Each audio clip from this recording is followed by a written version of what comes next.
Ladies, gentlemen, and youth bowlers from around the world, welcome to the Kegel Show. My name is Don Agent. I will be your host for this week's episode, and it is with great pleasure and a great honor to welcome Mr. Jason Belmonte. Jason, thank you so much for taking time to come and visit the show with us. More than welcome, Don. For you, I would do it in a heartbeat. That's why I'm here.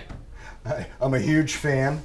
We kind of wanted to do this just low key and maybe give the audience maybe some things they don't know about you. And I thought I'd start out from, obviously you're from Australia. I've had the wonderful opportunity to visit many parts of that wonderful country. What part are you actually from? Where were you born? I was born in Orange, which is about 4 hours west of Sydney in New South Wales. So Sydney is my closest big city. Okay, all right, yeah, been to Sydney. That's where the Opera House is at, right? Exactly. Yep, the Harbour Bridge, Opera House. Beautiful place. 4 hours from me. I was able to go to Melbourne. Went to Perth, had some great seafood as well, and actually loved all the food when I was in Australia. You know, you obviously you have a very unique style and a very powerful style. And I wanted you to kind of share with the audience, how old were you when you started bowling, and actually why did you start bowling? Yeah, so my life story kind of in a nutshell is Mum and Dad built a bowling centre a couple of weeks after I was born. It was my second home, my daycare, and while I was growing up as a toddler, they would give me a ball, a pair of shoes, and while they worked, I would bowl. The bowling balls we had in 1985 when I was 18 months old was the lightest we had was 10 pounds. So as a little toddler, I wanted to do it all by myself, and I would get the ball off the ball return, and I would carry this heavy 10-pound bowling ball with two hands and just kind of throw it down the lane. Now, as I was getting older, I was still using two hands, and I was noticing that I could do something that no one else in my small town could do, and that was to curve the ball. Now, Mum and Dad never rolled a ball in their life until they built the bowling centre. So they weren't bowlers, they weren't coaches. So they saw me just happy, mostly out of their hair while they worked, let me go, and they never stopped me. They never, coached it out of me. They just kind of let me do what I was doing. And I think it would probably be a fair assumption to say that they never assumed that I would bowl for a living.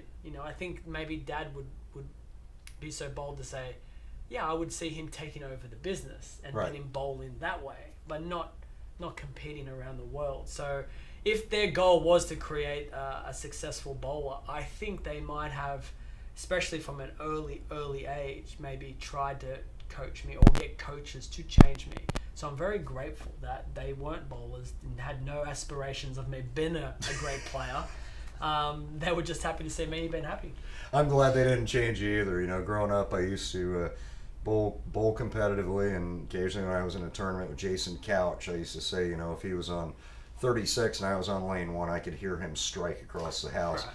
I can hear you strike from my house, at times. I mean, I was very fortunate to be able to see you, kind of from behind the scenes when I was doing lanes and when you were, I'd say, maturing. You had an unbelievable youth career. I mean, you were, though in Australia, part of what we deemed as the Asian zone as far as a lot of tournaments and went there. You were in World Youth. I had brought in a program from 2004, and I mean the monthly Korean Bowlers Journal. I mean, you were on print everywhere. Can you pick one point or 1 year, or even maybe one tournament where you said to myself, man, I can do this for a living?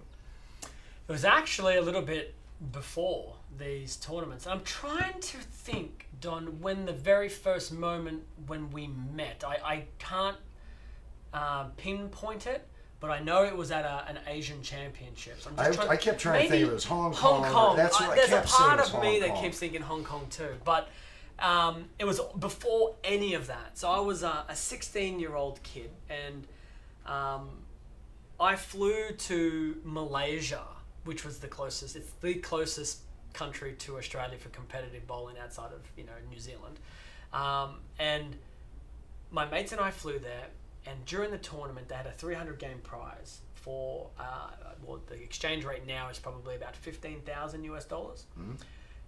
And I won it. So I had, at the time, 15,000 US dollars, which in Aussie dollars was like $1 billion. So I came home filthy rich. And I remember going back to my dad. At the time, I was working a little bit for my dad, and I also had a job at Blockbuster Video. Nice. To try and help pay for all these things. And I remember coming home and I said, well, I don't want to work anymore. Like, I want to bowl. Like, if I just made 15,000 US dollars, well, $1 billion Australian dollars, like, why can't I do this? You know, that's, I guess, the, you could call it, you know, the naiveness or arrogance But you of got me at bit. the time. You got bit. Yeah, That's I got a good bit by win. it. So then I decided to spend all that money and travel through Asia and try and do it more and more. However, I lost all of that money traveling through Asia because the patterns in Asia were so different to what I'd experienced in Australia. And the stubbornness in me to expect the pattern to change or for things to change in Asia to suit me, you know, it basically flooded my bank account out. And it was the very last trip, the Singapore Open, where I'm like, you know, before I go to this tournament, I've got to like remodel myself. Like, I can't go back to Asia and expect to stand at the left gutter and throw it at the right gutter and for things to strike like they do here in Oz. I got to work out some things. So I spent a lot of time practicing playing straighter angles and faster and slower ball speeds, playing straighter angles, and been softer at the bottom and learning to take my hand out of it. And conversations with Tim Mack and with Andrew Frawley in particular, these people kind of pointed me into the direction, and I went home and just said, you know what, I'm going to do that. Then that Singapore Open, I came third, and that flooded my bank account again. I had another, you know, $10,000 or $12,000 from that event, and I was a much better player after that. All of a sudden now my spares were better, you know, my confidence to play all over the lane increased, and I became a lot more successful. So that was the two defining moments, was the Malaysian 300 and then just before the Singapore Open, which was about, I don't have the actual date, I'm going to guess 5 years after. So for 5 or so years, I was making money and I was doing things, Right. but I was never dominant. And then I would lose all my money by the end of it. You know, it was only a matter of time. When you're making a little and you're spending a lot, your bank account tends to go that direction. You know, you talked some about your parents obviously not necessarily interfering with how you wanted to bowl or even with bowling. They were quite supportive from what I remember. Because I remember definitely seeing your mom at quite a few events, you know, when I traveled around. I know your dad went as well. I mean, they were still kind of behind you in the background, though, quite a bit. Mum more so. Dad never really got the opportunity to travel nearly as much because work got in the way, and Mum was still working but had the flexibility to, you know, to leave Dad behind and come with her son. And I think the support from my perspective was always emotional more than anything. You know, when I won that tournament, that $16,000 as a teenager, you know, my parents no longer, you know, gave me money to pay for flights. You're right. So I was really on my own financially, but the support they gave me, which was good. I'm really glad that Mum and Dad never like stepped back in and said, "Oh, son, we're gonna pay all of these expenses for you." Like, I'm actually glad, because it really taught me not just to, you know, work hard on my game because my money was running out, but it really taught me to respect every dollar that I have, because I realized how close it was to me going back to Blockbuster and asking, you know, can I have my job back? Well, and that would have been too great because they would have closed down a few years. Yeah, I was going to say, they're not, but I would have been talking to Dad about getting my job back with him. So the emotional support that my parents gave me, the constant, you know, you're capable of doing this. And, you know, Australia's a long way from everywhere. So anywhere that I was pursuing and traveling, you know, my mum and dad had to, you know, they're always worried about where I was going, how far it was. Sure. So as a parent, now a parent myself, if my children were to go to, you know, the far reaches of the earth to bowl in a tournament, I would be up, you know, countless hours worrying about them, making sure they're all right. So that emotional support from them to allow me to do it and do it with freedom without feeling like, there's any guilt behind that I'm leaving them, or I should be working at the bowl. That should be my job. That's what, mum and dad's vision for me. I never had any of that. Nice. They were really, fly little bird and see how high you can go. Now, you've got a wonderful wife, Kim. I guess I got two questions. One, how did you meet Kim? And also, you've got 3 children. What do your kids saying about Dad being, a global icon in his sport? I mean, yeah. Well, let me talk about Kimberly first. So I met Kimberly when I was a teenager. She went to a different school than I, but we went to a mutual friend's debutante ball. Now, I don't know if you have debutante balls in the US. I don't know if we still do them, but Right. I do remember when I was growing up that they did have those. So we had a debutante ball. A mutual friend was celebrating hers, and we were both invited. And she happened to be sitting, our backs were to each other. So she was right behind me, and I remember just turning around, introducing myself to her. Thought she was kind of cute, and thought, oh, maybe she'll dance with me later. And turns out she's been dancing with me for the last 17 years, That's 18 awesome. years. So we've been married now 11 years. We have 3 beautiful children, Aria, Hugo, and Sylvie. And I don't know how or what they know about, I mean, Dad's- you see on TV, I guess. Sure, they see that, but they just say, "Oh, Daddy's bowling." Like, I don't think they really correlate that with, they say, "Daddy, you're the best bowler in the world," and I'm trying to teach them a little humbleness. I'm trying. gotcha. So I say, some people think that, Nice. and then they say, "Do you think that?" Yes, baby. Yes, I think I am. Because I'm also trying to teach, but I'm also trying to teach them that, you know what, if you are great at something, then be proud of that. it, and don't be afraid Absolutely. to say that, you're the best at something if you actually are. So I think their school friends actually know more about it than they do. Like, I'll go pick them up from school, and Orange is a small town, so my local media and the Dude Perfect gonna videos be that through I've the done, roof. and the PBA shows that I'm on on YouTube and on ESPN and now Fox, they see it. So they all come up and they'll like ask for autographs at school, and they'll say, "Hey, can we take a selfie?" or something like that. And my kids would be like, dragging my head, "Dad, can we go? Can we go?" And I'm like, hold on, guys, it's my fans. It's gotta be It's my cool. fans. Your school friends are my Absolutely. fans. Let me talk to them. Now, So it's pretty funny. Let's roll. Okay, you've had some also. I mean, you've had some other outside influences, and I'm going to go out on a limb here because I think the world of him. Knowing you all these years, we've had a few conversations, obviously about him together. Tim Mack, I think, was pretty instrumental to you. Obviously, 2 of my favorite people, Bill and Barbara Chrisman, and Robert Dong, I think. And what for you? Let's start with Timmy. What for you was Timmy to you? I mean, was this somebody you were kind of looking up, chasing a little bit as you were younger? Going, man, I would really like to model myself after somebody like this. Yeah, Timmy showed me the path. I mean, he was the first bowler in history to travel the globe and bowl for a living that way. There were people that bowled on tour, and there were people that bowled on the amateur scene in the US, but no one was hop, skipping, and jumping to the continents all around the world, traveling that way and making money and creating a legacy. So I saw Timmy do it.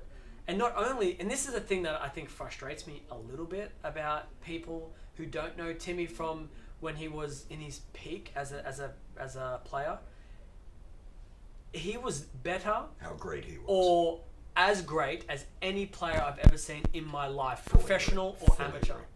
There were weeks where I would watch him compete, and yeah, he was a power player, and he had a lot of revs on the ball. But you watch him bowl, and the guy hit his target there, he hit it there, and then he hit it there, and he did it for an entire tournament, and it was amazing. So yeah.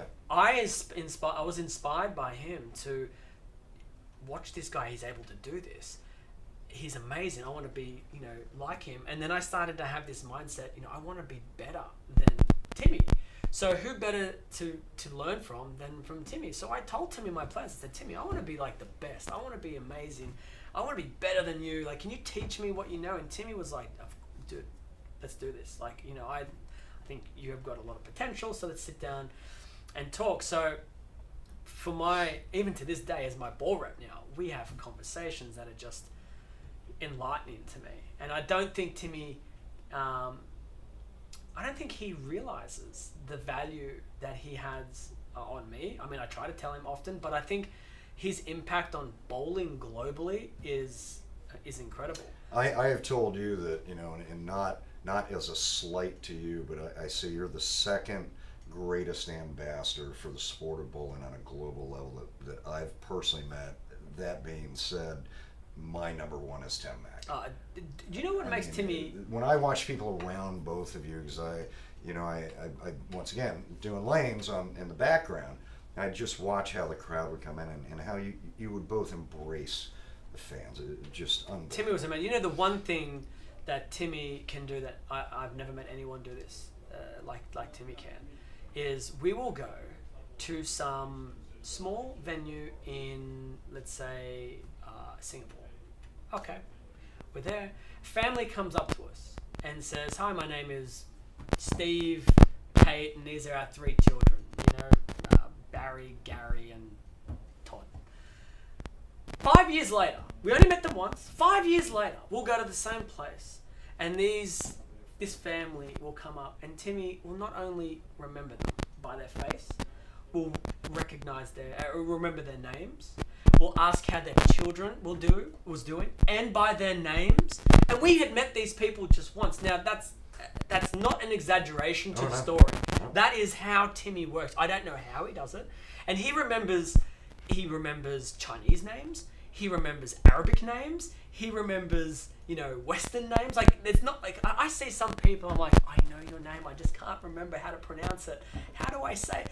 Timmy just comes straight in and rolls right off his tongue, remembers them, and that's this engaging ability he has. They just look at him and go, "Oh my God, not only does he remember me, he remembers my name and my children's names. Like, this is a guy." And he was legitimate. He loved the people. He loved those relationships. And I think that's one of the main reasons why they loved him back, is that they felt connected to him. You know, and you know, another reason why I love Timmy is he got me my job at Storm.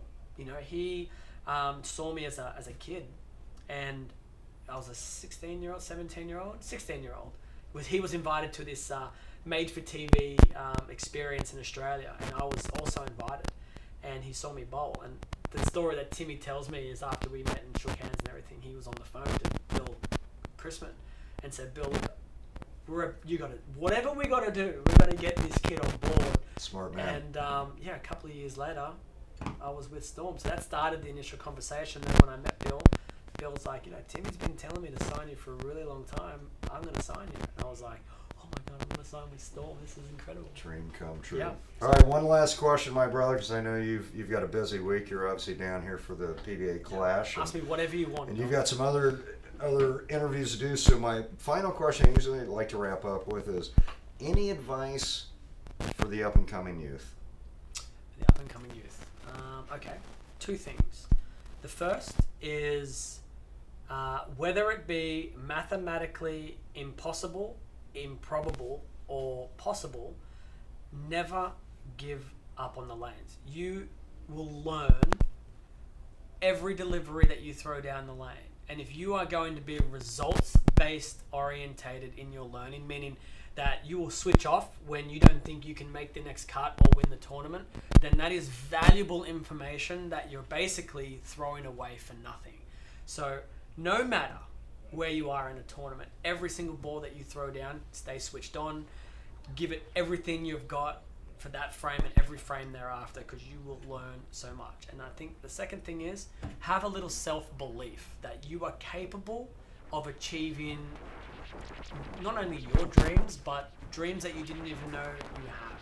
Like, I'm sitting here in front of you. I'm from a small country town in Australia. I bowl weird. There's no way that I could have got to where I am today if I didn't think I'm capable of doing this. Now, you may get harassed as people thinking that you're a little, you know, arrogant or cocky or whatever it is. So try to channel that and display it in a way that isn't necessarily that way, but you got to look at yourself in the mirror every single day and say you're the best. And if you're not the best, you're going to be the best, and push for it. Don't settle for second, because No one remembers second. Second is worth as much as last, in terms of, a legacy. And everyone out there has the potential. I really believe it has the potential to, fly. Those are two outstanding points, my brother. Jason, Yeah. it is great to see you, my friend, without Thanks, a Don. doubt. Ladies and gentlemen, that's a wrap for today. Keep those wrenches turning and have a wonderful day. I love that sign off. I like keep those wrenches turning. I love it. Dude, thank you so much, man.